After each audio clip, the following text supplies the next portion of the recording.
Funny fact, when our townhome complex was built back in the 90s, they skipped number 13 because they thought no one would buy it.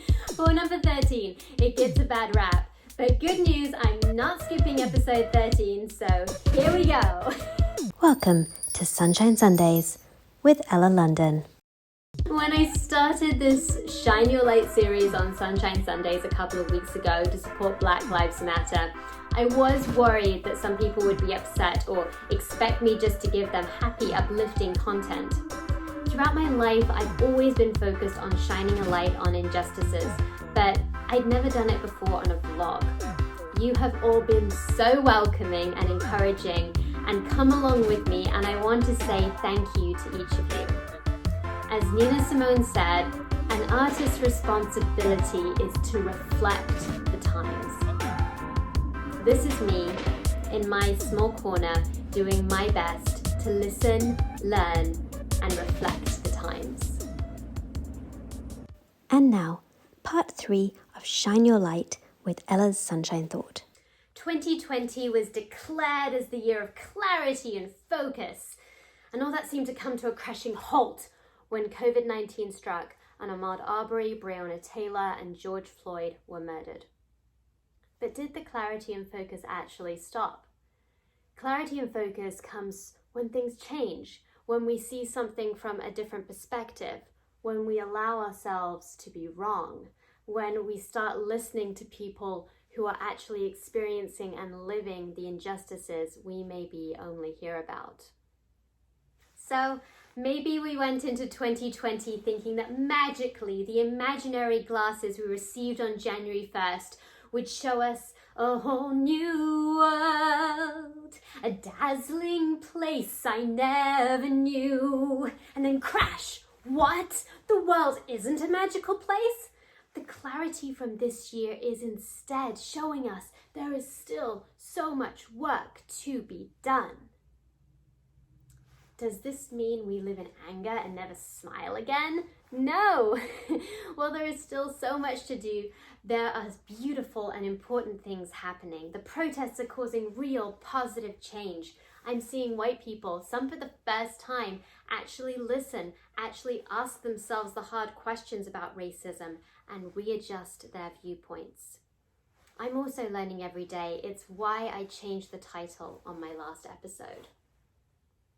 Historical events which flew under the national radar for years are getting more of the spotlight they deserve, such as Loving Day, which finally legalized interracial marriages in all states only 53 years ago in 1967.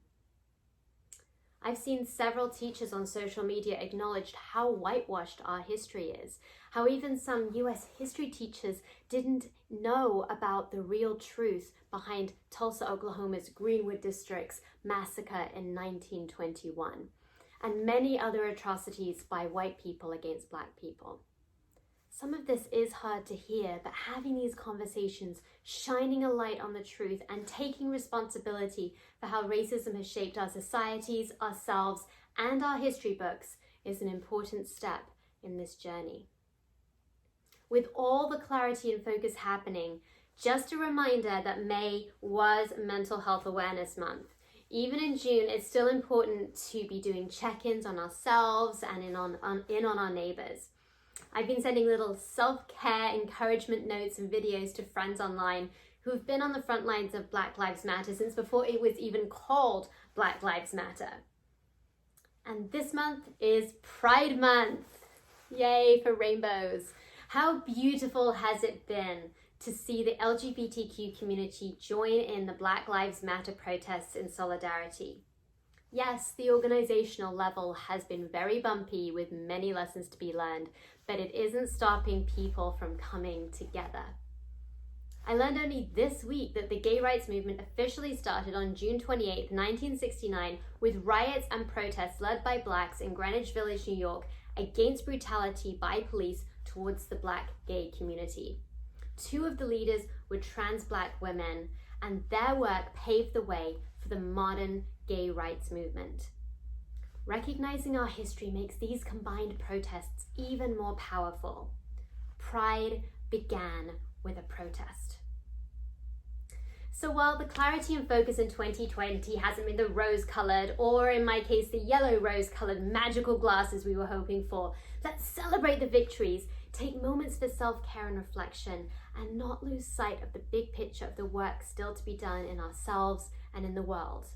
And remember, COVID-19 is not over, so please, please, please, when you go out into the world, wear your mask. Join me for a time of remembrance and say their names. Saying someone's name is so important because it acknowledges their life. It acknowledges that although they are no longer with us, they still matter. Otherwise, they can just become a statistic. There are so many names. I cried when I Googled and started to read the lists of names online lost in racist attacks. I cried even more when I started reading their stories. I'm going to put some of these names on the screen today, and I invite you to say them together with me. There are only a few out of many, and I'd love if you don't recognize a name to look them up after the show. Breonna Taylor, Ahmaud Arbery, George Floyd, Michael Lorenzo Dean, Cynthia Fields, Trayvon Martin, Sandra Bland, Philando Castile, Marlon Brown, Robert Fuller, Kendra Diggs, India Kager, Lawrence Hawkins, Matthew Tucker, Dominique Fells, Rhea Milton. To these lost lives and all the thousands of names not mentioned today, we remember you. You matter, and we will not stop fighting. And now it's time for Gratitude Corner. This week on Gratitude Corner, I am just so grateful, and I want to uplift the BIPOC voices online that I've been listening to and learning from. A few of these, and I know that I'm going to be missing some, but a few of these are Rachel Cargill, Nicole Bayer, Bruna, Leslie Ann Brandt, Glavine Octavia, Candice LeBlanc, Tay Hansberry, Brandon Goodman, Ariel Astoria. I love her content.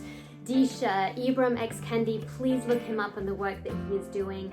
Layla Saad, her book is woof, woof, woof. It is a book about doing. I could keep going, but I am so grateful for them, and I'm also grateful for communities like 15% Pledge. Please look up the really great work that they are doing, much needed with brands and companies. Thank you. And I'm also grateful to you, my audience, for listening and committing to doing the work with me together. Yes. And that's a wrap on episode 13 of Sunshine Sundays. Thank you so much for joining me in this first Shine Your Light series on Sunshine Sundays. Black Lives Matter, and I've really put a lot of research and hard work into these episodes. If there's anything though that you see that you're not sure about, please let me know. And also anything you want to hear about, let me know. And of course, I would love it if you haven't already to please subscribe to my vlog for Sunshine Sundays. And also share this video if you feel like there's someone who you think would like to hear this as well. So, until next week, sunshine!